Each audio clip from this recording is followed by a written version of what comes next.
Hi, I'm Dave Slater and I have a model shop in Gloucestershire called Dean Sidings. I've been building model railways now for round about 40 years and it's given me hundreds of hours of enjoyment. I've seen lots of changes in that time, but two things have not changed. One, plan ahead what you're going to do, and two, keep it simple to start off with at least. You can get more involved as you get into the hobby more deeply. In order to avoid frustration when you're running your trains, the track itself has to have a permanent baseboard on which to live.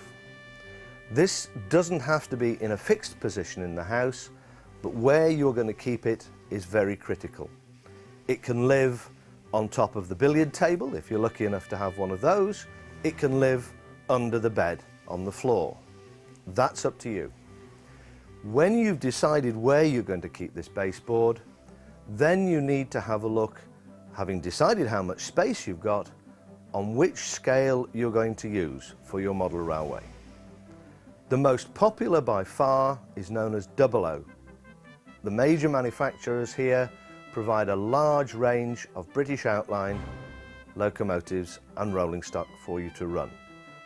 If you have limited space, you will have to go to N gauge, which is half the size, and therefore you can get more into a limited baseboard.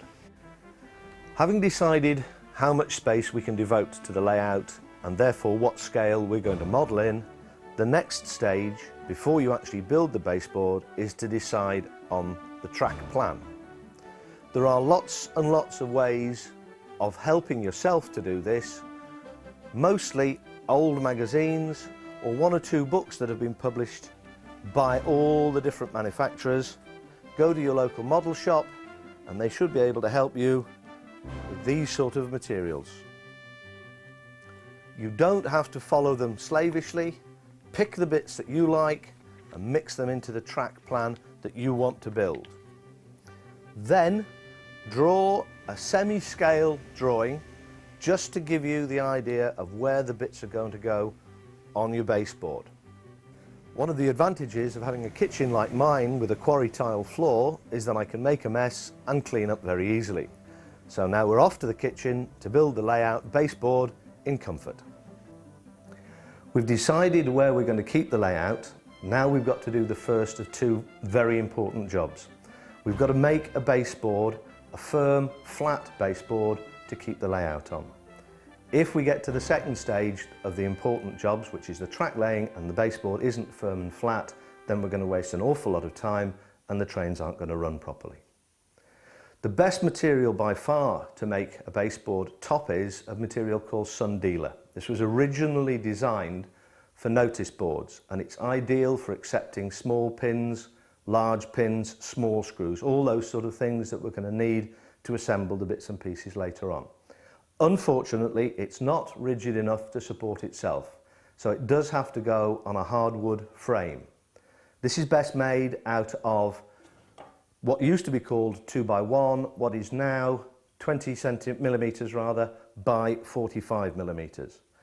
Very good nowadays. It's actually planed to those dimensions, so we don't have to make a guess as to what dimensions to cut the timber to.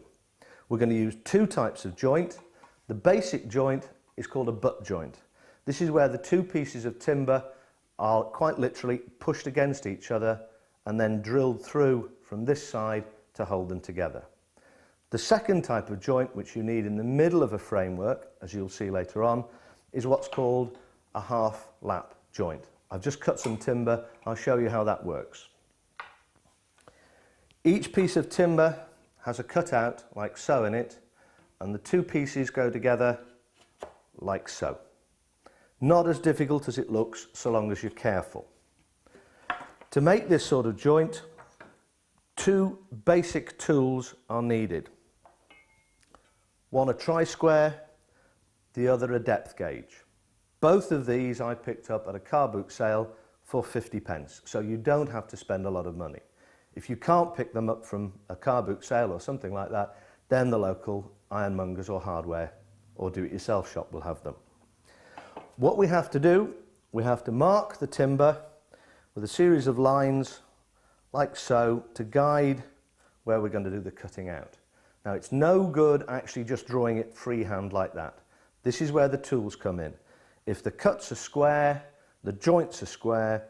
If the joints are square, the framework is square, and that gives a far better surface to work on.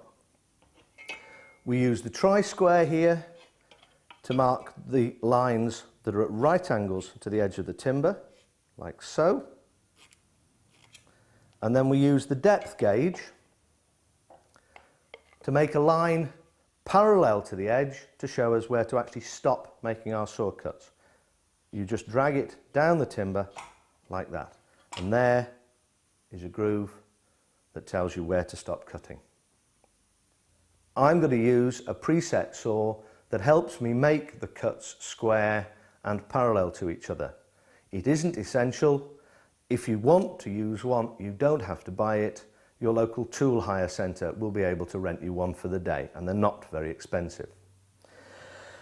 What we have to do first is find out the width of the piece of timber we're going to use. The timber, as I've said, nowadays is planed very much to size. That's exactly 2 centimetres. So when I make my cut in this piece of timber, I know that these two lines here have to be 2 centimetres apart. Very simple piece of measuring. You make the first line like so.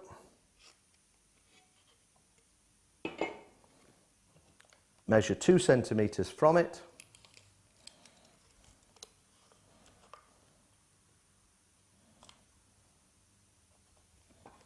So.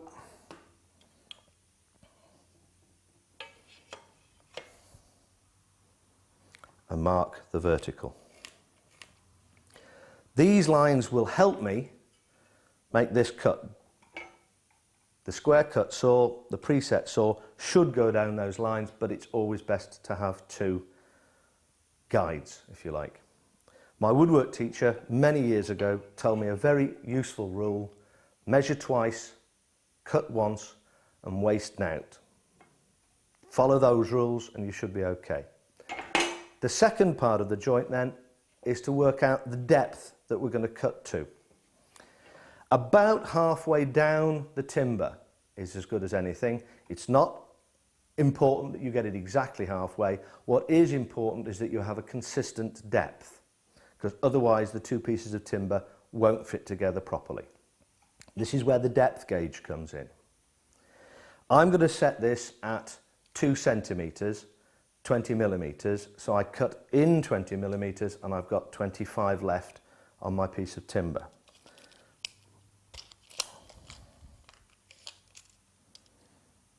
All I do is just adjust the rubbing block so that the little blade that's built into the end of the depth gauge is 2 centimetres from the rubbing block. Tighten it up. Leave that. If it's not exact, it doesn't matter. So long as we're consistent, that's what matters. You take the marking gauge, the depth gauge, and you just push it down the piece of timber like so. What is important at this stage is you decide which surface of the frame you're using to measure from. I always measure from the top. This will become self-evident when we cut the second piece of timber in a minute. So I've got a line there that I'm going to cut to. This is the area I'm going to remove on the first part of the joint. I need to make a mark there on the top of the timber, twice over, to show me where to start my sawing. If you haven't got one of these preset saws, then just careful use of a normal saw is all you really need. Careful work, that's the important bit at this stage. Okay, let's make the first couple of cuts. We've set the piece of timber in the saw with the mark under the blade. Self-evident, but again, check twice, cut once.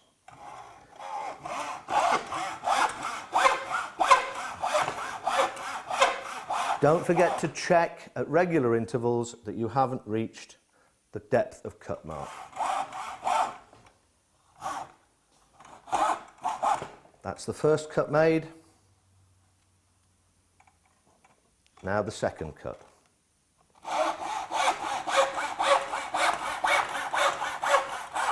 Again, check to make sure that we haven't gone too deep.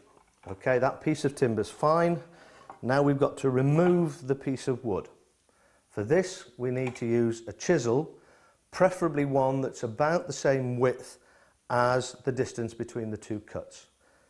They're 25 millimeters apart, wrong, 20 millimeters apart. We will need a chisel that's that sort of width.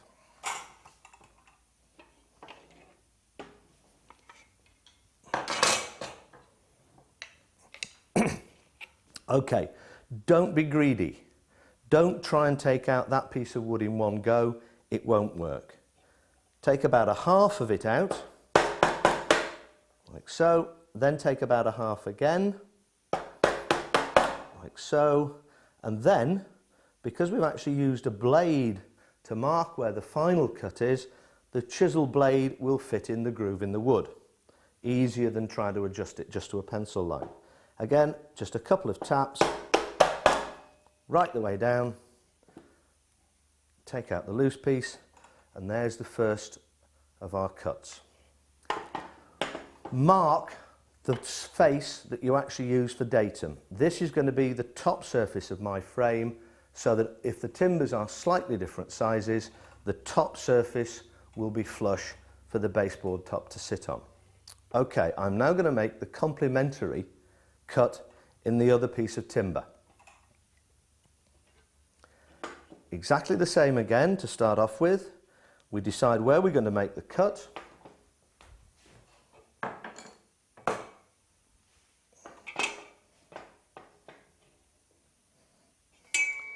And let's say it's going to be there. Make the first line. Measure 2 centimeters.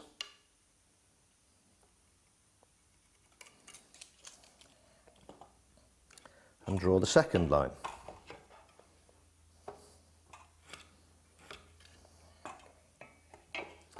This is going to be the top surface, so I mark that one. That's where I measure down from, using the depth gauge.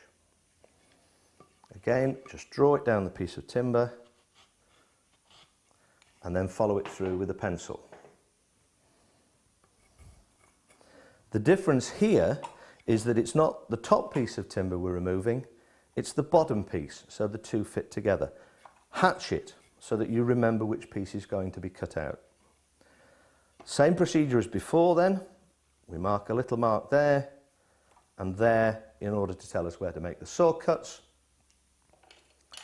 and we use the preset saw.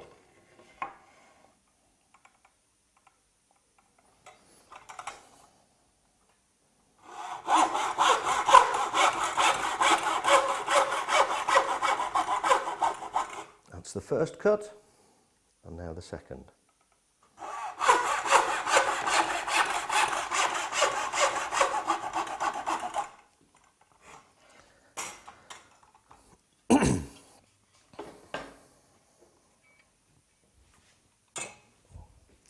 Again, don't be greedy.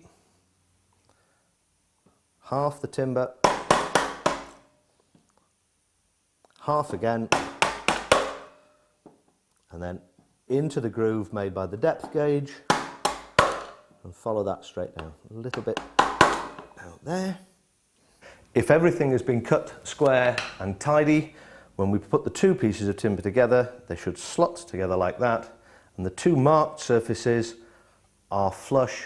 That will give us a flat, flush surface for the baseboard top to sit on.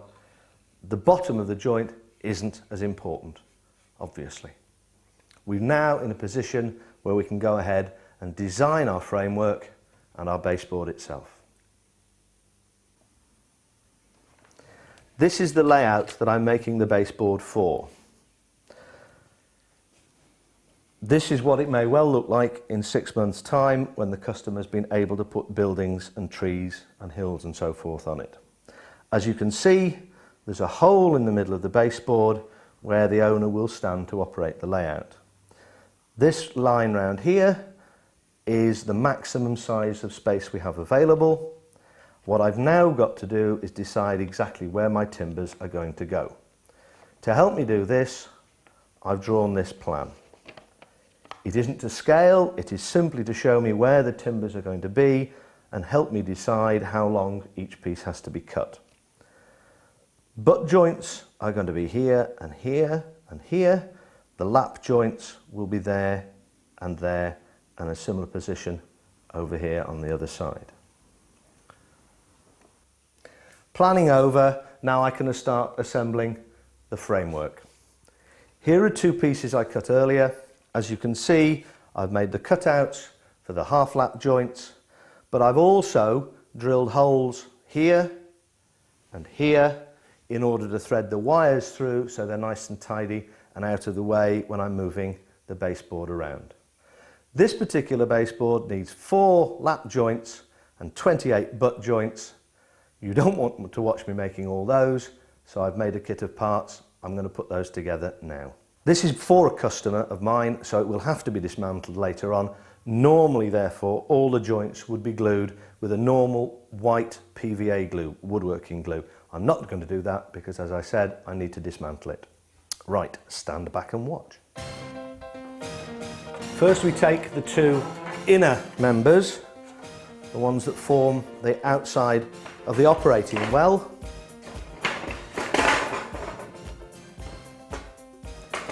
Onto these we fit the two cross members, like so.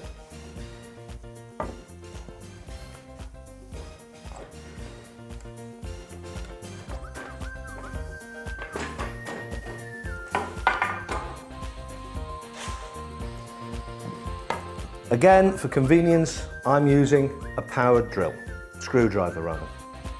The joints have already been set up as square using the tri-square.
That's the 4 lap joints made. Just check to make sure it's going together fairly square, and it is. So I can carry on assembling.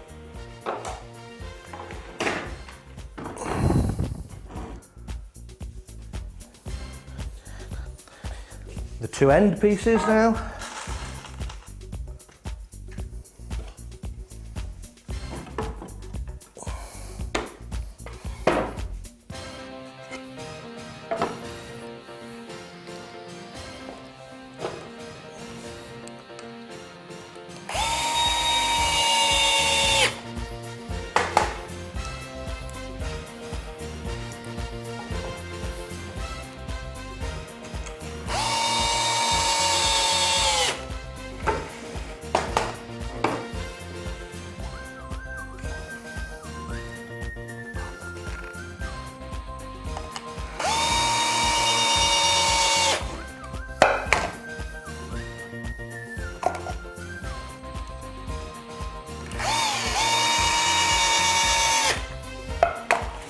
iron piece, and then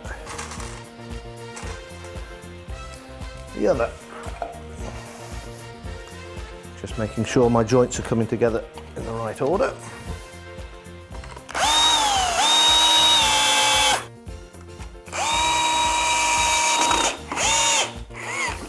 Right.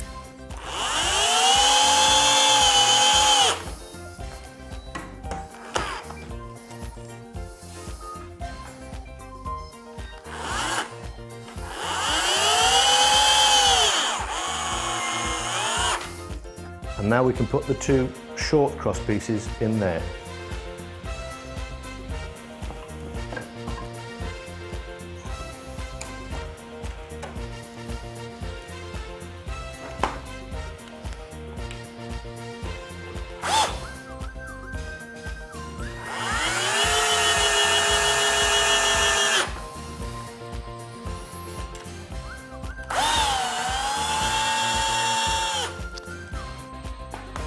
It's at this stage in the assembly where all the effort of careful marking and cutting comes to fruition. If you've made all the cuts correctly, then the framework will go together without any real hassles, and the baseboard top will sit right on top of it flat, which is what we're looking for. At this stage too, you must remember that I left out the glue for speed and because I've got to move the board somewhere else. It's a very good pattern, this timber at 18-inch, 45cm centres. If you don't need the hole in the middle, you simply continue the cross pieces right across where I've left a gap and make half-lap joints instead of the butt joints I've used.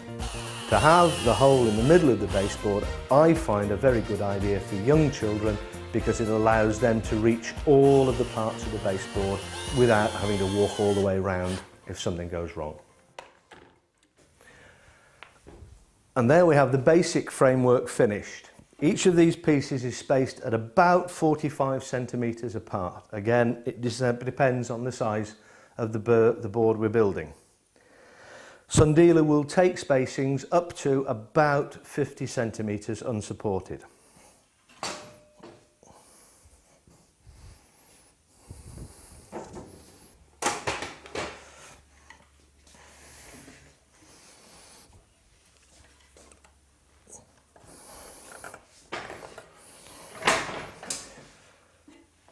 At this stage, I would normally assemble this on a flat surface, something like the garage floor or the kitchen floor here.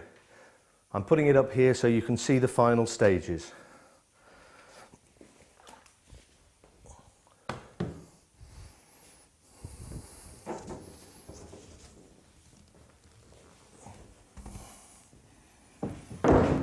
Again, to save time, the top surface has already been pre-cut. If the baseboard frame isn't quite square, we can always pull it into shape by screwing it down and holding the baseboard surface on it. We check it using the tri-square on the outside like so. I've already done this because this board has been pre-assembled.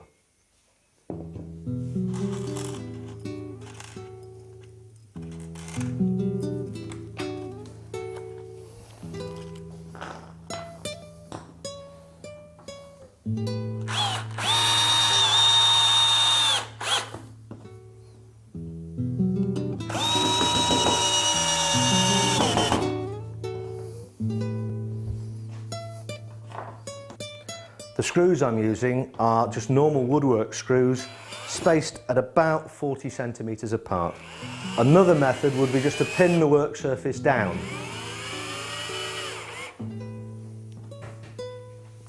Again, the top surface of the baseboard would be glued in place, but for speed, I'm not doing that now.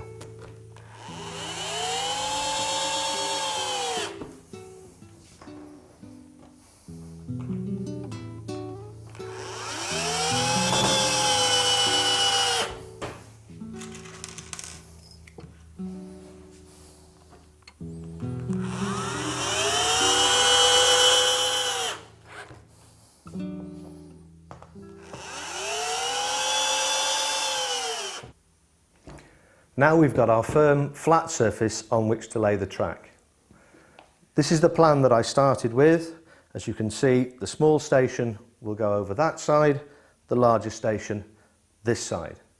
I would now mark some important points on the baseboard to help me lay the track, but because this board is going off to a customer, I shall show you how to lay track on a separate piece of baseboard. We've now finished the most critical phase of building a successful model railway. We have a flat, firm surface on which to lay our track. If we now lay this carefully, the track itself will be flat and therefore the trains will run perfectly. There are two types of track available commercially. One type is the rigid track. This obviously is set at a certain radius, a certain curvature, and we have to work with that within the limits of the layout. The second is track which is flexible, and we can bend this to suit the location. Both have their advantages. The flexible track we can make fit more unusual track shapes. The rigid track is a lot easier to lay. I would recommend for a first or second layout that you always use the rigid track. Two types commercially available in this country at the minute. Both have exactly the same geometry. The rail size is the same, the radius of curvature is the same, and the length of the straight tracks are the same. So you can mix and match those quite successfully. Going back to the flexible track for a minute, it has a lot of advantages, but really only for the more experienced modeller. One of the most problematic characteristics is that when you bend it, as you can see here, you've got the two rails different lengths, and you have to start cutting the track to length to fit the next piece that's going on. This can cause all sorts of problems, and for a first layout, certainly, I strongly recommend you avoid it. If you've got somebody who's experienced in railway modelling, then by all means get them to lay the track for you using flexible track, but only if they've done it before. If we want a realistic track, what we now need to do is to fix the track on top of an underlay. Some of these represent the ballast as you fit them to the baseboard, others you need to add the ballast separately. The ones that are commercially available are in two types, soft foam and hard foam. The soft foam ones have a distinct disadvantage because if you actually push the fixing pins into the track and push them down different amounts, in spite of the flat baseboard that you started with, you end up with a track that has a switchback effect, and this is not good for running the trains. If you can get hold of one of the harder foams, then that's very good because it will not compress as much. You won't get the same sort of switchback effect. For a first layout, I would recommend that you dispense with an underlay altogether. Mark out on the baseboard where the track is going to go and just paint the baseboard with a dark grey emulsion. With the grain of the wood itself, this will give you an effect very similar to ballast, and it's very easy to change the track if you want to move it around. To assemble the track itself, a little trick: if the fish plates, that's these joiners here, are bent or twisted, you start to lose electrical continuity, so the train will run in one part of the layout and not another. To make sure this doesn't happen, just rest the track on the baseboard, line them up and push them together so.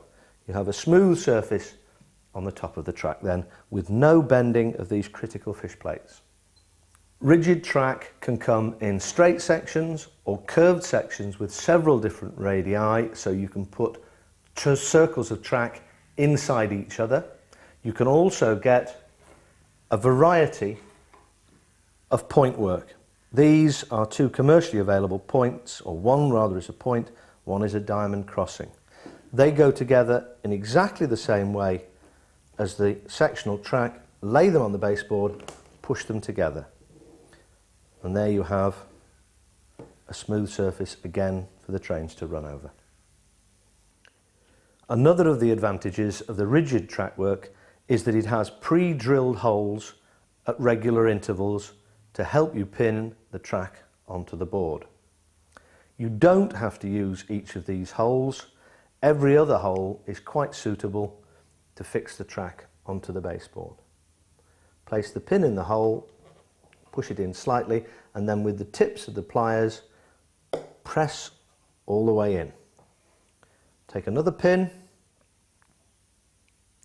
we go across to the next hole, pin that into place like so. If you've used Sundealer, one of its advantages is that it is soft enough to take the pins without hammering. To hammer the nails into place in a harder material risks the hammer actually bouncing off the nail and damaging the track. For the more complicated point work, you need to use every hole. The first one is there, we'll put a pin in that one.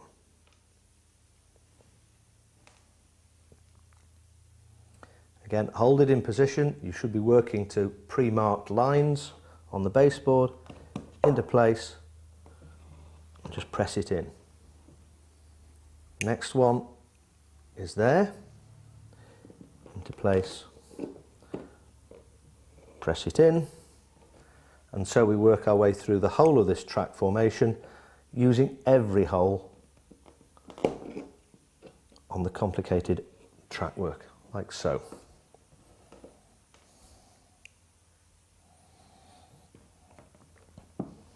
Into place, and so, and just work your way all the way through.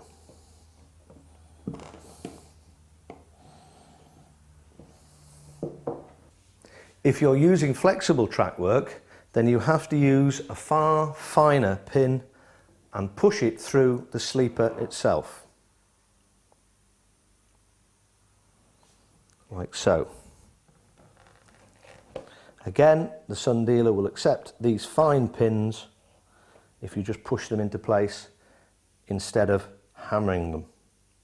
Put a pin in place when the track's in position, bend it to where you want it to go, and then put the next pin in about 10 centimeters away.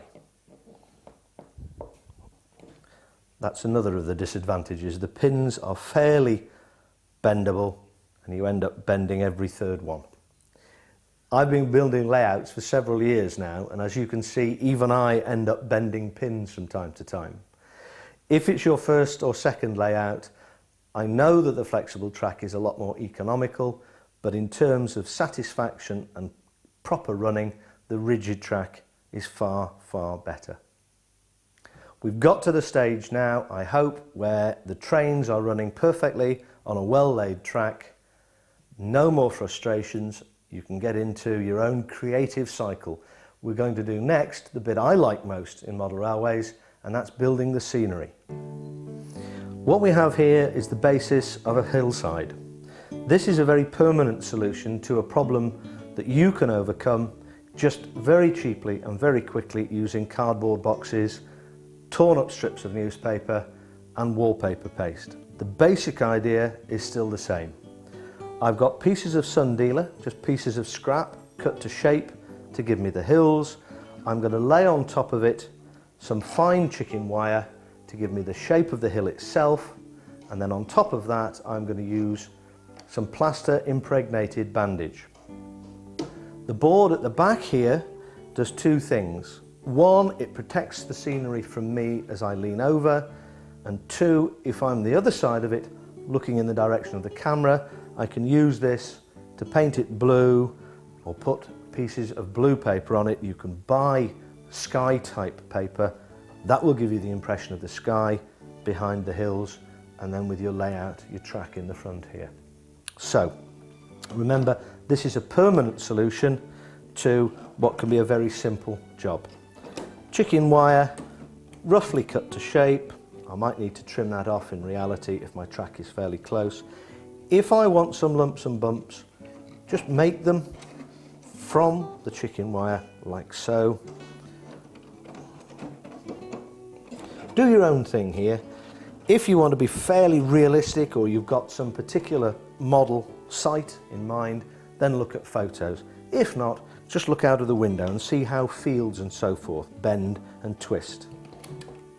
I'm just going to fix the chicken wire in place. Again, a permanent solution using a staple gun, you can just use carpet tacks or something like that. It just has to hold it in place while I'm working on it. Okay, that's the foundation for my hills. Now the top surface. What I'm going to be using is a plaster impregnated bandage. It's the sort of stuff that many years ago they wrapped your arm in it when you broke your arm. Nowadays they use fiberglass for that, but that's too expensive for us poor modelers. I've got a 4-inch wide strip. I've cut it into roughly 100 to 150 centimetre long patches. These here. You need a bowl of lukewarm water and loads of newspaper on the floor. That way you don't ruin the carpet. You take the plaster bandage, put it in the water, just give it a squeeze to spread the plaster about, open it out, lay it in place like so. Just leave it and let it naturally fall into place. The next piece, same job exactly, wet it, squeeze it, straighten it out and overlap it by a couple of centimetres on the first piece. Don't worry about it rucking up, you can just smooth it out with your fingers like that, and you're going to put 2 or 3 layers on anyway to give you some strength to fix things like trees and fences and animals and human beings too when you do the fine detailing. So the next piece goes on like so. Fold it out so you don't get too big a fold in it. Smooth it out, rub the plaster in with your fingers and just keep going over the area again and again until you've got several layers built up. As you put the second layer on, you'll see that the little holes disappear and you haven't got a cheesecloth sort of effect. You tend to lose that, and that's all the better if you smooth your fingers over it. And so you keep building up layer upon layer. You don't have to wait for the first layer to dry before you put the second or third layer on. In fact, there are distinct advantages because the plaster will run together. It's perfectly safe for youngsters to use because obviously the sort of plaster that's there is the same sort of stuff they use at school, and you can just let them mess around and make loads of mess and get involved. About 24 hours after you've put your last piece of plaster bandage on, it should be fairly firm and you can start moving on to the next stage, which is turning the white hills into something that look like fields.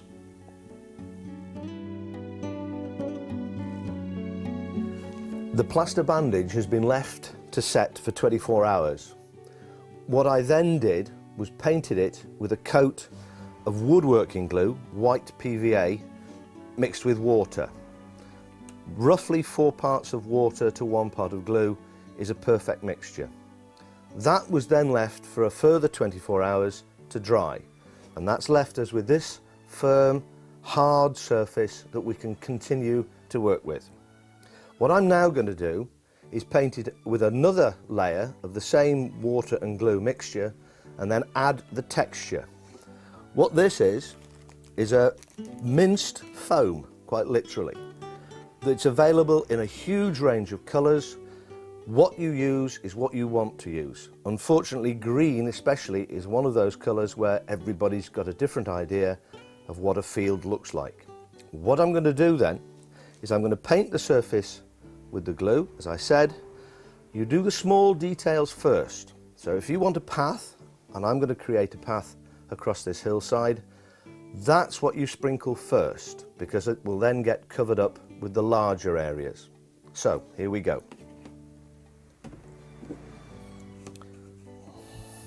Just lay the glue on, make sure you've covered the whole area, but if you haven't, it doesn't matter. You can go back and patch, and you can add a bit and add a bit until you're perfectly happy with the finished article.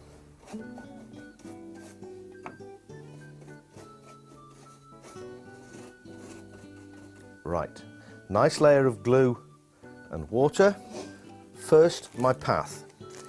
Here I'm just using a very fine grade of brown foam.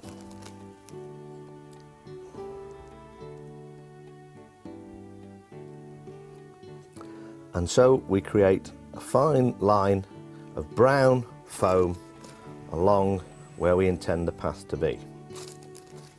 If you miss a piece, just go back and add a bit more foam. There's the path. You will notice to the right here, the foam has already started to soak up through. That's fine, because the glue dries clear after 24 hours. You won't see it. Next we come to the hill. Up here in the top left is a flat area. That would probably be damper, and therefore the growth would be more lush.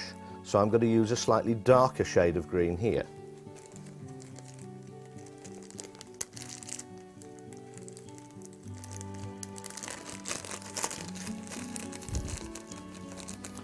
Again, we just sprinkle it in. Don't worry if a bit gets elsewhere, because grass isn't the same colour all over anyway. And we just do that area with the darker green colour. If we don't see the glue soaking up through, just push it down with your fingers. Again, once it's dried, it disappears. Add a little bit in one or two other places, just to give a bit of variety. And then we come on with the main colour. Doesn't matter if you overlap the first colours, because obviously they've got to the glue first, and when you tidy up later on and you remove the loose foam, then the browns and the dark greens will reappear. And so we go on, we just continue adding foam. Missed a bit there. I'm not worried about that. I can always go back, paint some more glue on, and then sprinkle some more foam on when the first set of glue has dried.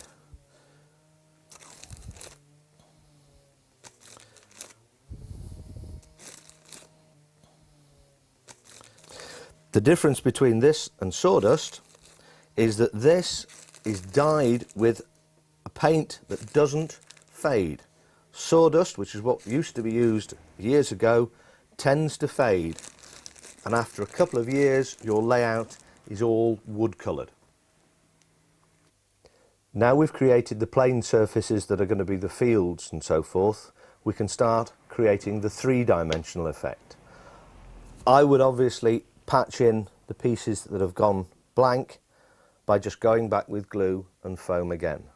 I'm now going to plant a couple of trees. This big one can go there. These have wire stems, so all you need to do is thread them into pre-drilled holes in the plaster bandage. Obviously they would be glued with PVA, which clears when it sets. A small one, I think, about there.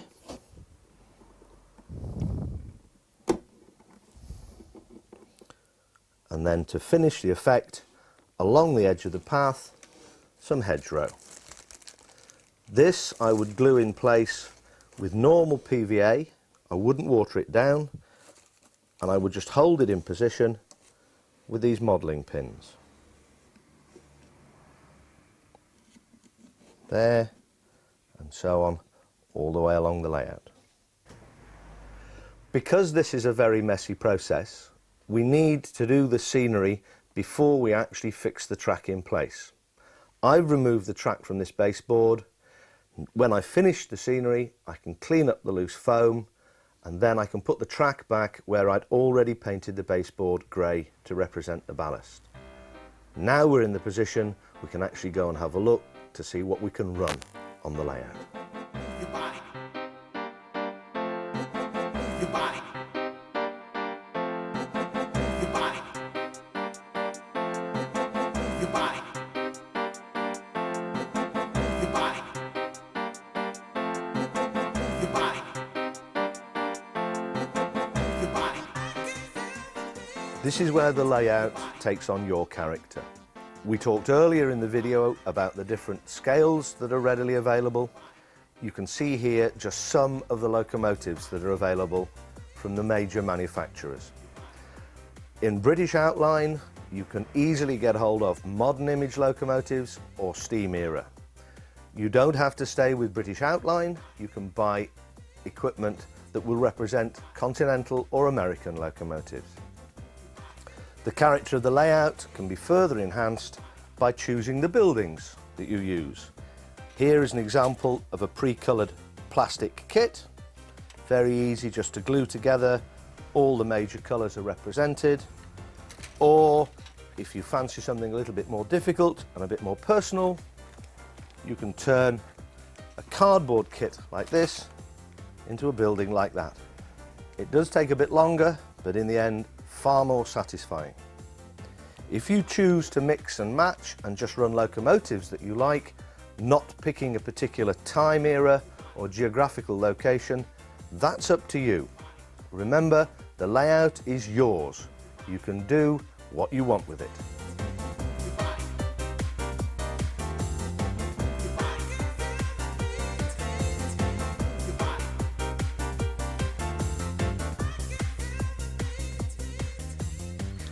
Here we have the N gauge layout belonging to Dave Bollen. As you can see, he's managed to cram quite a bit of track and scenery into a room that's only 8 feet square. It's constantly under evolution because Dave is somebody who enjoys just building model railways. He enjoys running them as well, obviously, but he gets most fun out of the building work. We can see 2 or 3 techniques that we've already seen used here, but 1 or 2 that we will mention later. For instance, you will see later the way he makes the hills is by using an expanding foam rather than mesh and plaster bandage as we did in the shop. It works on the principle of a single station where the trains leave the station, running round the room 2 or 3 times and then coming back to the same station on a different platform. So we don't have continuously running trains round a loop, we have what's called an out and back type of layout. They go out of the station and come back into it somewhere else. He's also managed to incorporate into it quite a nice little branch line. This eventually will be operated by an electronic shuttle. This will detect the arrival of the train and slow it down and stop it, and then after a certain amount of time send it back out to the other end of the branch line where there's a station waiting. It'll stop there, and then after a certain amount of time come back to the station it started from. So that will be semi-automatic. As I said, Dave gets most pleasure out of actually building the layouts. So he's taken a great deal of time and effort thinking about how to produce realistic effects. You can see in one part of the layout rock faces created simply by carving from the expanded foam. In other places you will see the rock faces created by using cork bark, some suitably painted and some just left in the raw bark colour. The groundworks, the soil if you like, the grass, that's created in the same sort of way as we saw back in the shop by gluing the surface and then sprinkling dyed foam to get the desired effects. If you look, what Dave has managed to do is to put a great deal of variety of shades of green in, as there is in nature. He's obviously gone outside, had a look at fields and decided they're not just one shade of green, so he's come back in and tried to recreate that sort of effect on his layout. In line with Dave's policy of trying to improvise, you can see in the harbour area that he's managed to incorporate not only a fairly realistic interpretation of water, which is always difficult to do, but he's managed to use souvenir type boats that he probably bought down in Cornwall or somewhere like that, and from somewhere else a ready cast, ready painted lighthouse. Some of his buildings are built from proprietary kits, while others are standard ready-made items that come straight out of the box. So he really is somebody who will mix and match, and if it's suitable, he'll use it. This is in line with what I've been saying all along. It's his layout, he builds it the way he wants it, and he's happy. In order to get the maximum amount of track work and scenery into this limited room, it's only about 8 feet square. Dave has chosen to use the smaller scale that we looked at earlier on, N gauge. Now, while this is very good for creating a layout like this with lots of track and lots of scenery, I don't really recommend N gauge as somewhere for starters. If you're starting in the hobby, you want a little bit more leeway in terms of accuracy of track laying and that sort of thing. And the larger scale we looked at earlier, the 00 scale, is what I would recommend for a first layout. Dave's been modelling for several years now, and so he is probably doing fairly well with using the N gauge stuff. He doesn't seem to have too much trouble with the big bugbear, and that's things falling off track because the track isn't too well laid. Also, as you've seen earlier, we've got the small buildings, which there's a proliferation of. If you look in junk shops and car boot sales and that sort of thing, there's a lot of these things available which will help you generate a three-dimensional image fairly quickly in N gauge. There are less of these sort of things available in 00. You have to end up building your own using kits of plastic or of cardboard.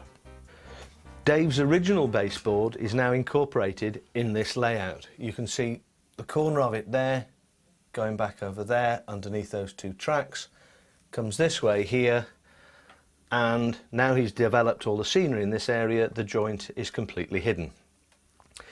He originally just used this one board, but without these cutouts in it.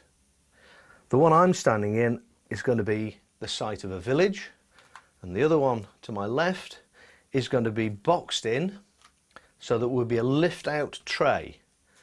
That will hide the fact that there's a hole there, but at the same time give access to the far corner of the layout if Dave wants to do any work over there or anything goes wrong. The tray that fits in here will have a model airfield on it. And as I said, the one where I'm standing will have a village. So in one room we've got a station, a harbour, an airport, a village, and probably 40 feet of track. We'll now leave Dave with his 2mm to the foot scale world and go and have a look at another Dave's layout, Dave Whale, with his 4mm to the foot 00 scale layout, computer controlled, but still in the early stages of development. Incidentally, it isn't obligatory to be called Dave if you want to run model railways.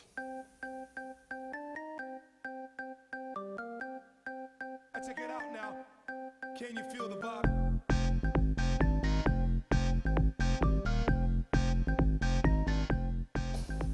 This is right at the other end of the extreme. It's his third layout. It's built in a purpose-made room above his garage that's approximately 25 feet square, but as you can see, it's based on exactly the same principles as those we talked about earlier. He's got a sound surface, a sound baseboard upon which to lay his track, framed up with 2x1 timber with a sun dealer top surface. In this case, Dave has chosen to lay his track on cork sheet. This may not be available in years to come, and so other materials are coming to the fore, such as the foam and so forth that we saw earlier in the video. It's basically a single loop folded over on itself 3 times. So locomotives, trains can start off in the main station, which will be over here, and they will have travelled about 150 feet before they get back to where they started from. It's also at the forefront of technology in that Dave has decided not to use the normal controllers that most people start the hobby with, but he's gone to a computer controlled system where the wiring is at a minimum, but the cost, unfortunately, and the complexity is at a maximum. The flexibility is infinite. He can run, I believe, something like 100 locomotives at a time if he so chooses. Obviously, a layout like this wouldn't accommodate 100, but he could run 2 or 3 trains behind each other on the same piece of track without interfering with each other. It's based on a small computerized chip that's built into each locomotive. The controller then passes a constant current through the track, but tells the locomotives individually what to do and where to go. So you can run locomotives right up to each other. You can do what's called double heading, that's to say putting two locos at the front of a train, and all the other complex moves that a real railway would have used. This is what Dave excels in, or rather prefers. He wants to be able to run this layout exactly the same way as a prototype layout would have been run. We've got a main line, as I've said, that is at considerable length and takes quite some time for a train to go round. He's also decided to build in a single track branch line. So he's got the big mainline trains, the long 10, 8 coach trains, and he can at the same time run a small 2 coach local passenger train or 4 or 5 wagons on a local goods. Where I'm standing will be the site of the branch station, somewhere here. He and I haven't quite decided yet, but when I designed this layout for him almost 12 months ago, his ideas were slightly different to what they are now. So as his knowledge of the hobby evolved, so the layout evolved, and we incorporated a branch line. We will eventually have over here a very large loco depot so that Dave can display his growing collection of locomotives. I think he wants to be able to stable about 25 or 30 at a time, so he can look at his collection but not have to keep them in a glass case. One aspect of this layout that you've probably noticed that we haven't talked about so far, but I hope to be talking about later, are the inclines. This has allowed the trains to pass one over the other in a prototypical manner. As you can see, they've just been constructed using the same Sundealer surface board, supported on timbers at about 30 centimetre centres.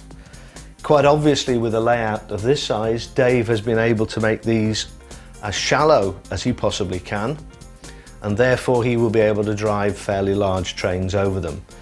You can realistically get away with an incline of about 1 inch rise in 18 inches of track length, but that will limit you to fairly short trains. Here, I'm not exactly sure the figure Dave has, but he can haul 6 and 7 coach trains, which was the parameter that we started designing the layout on.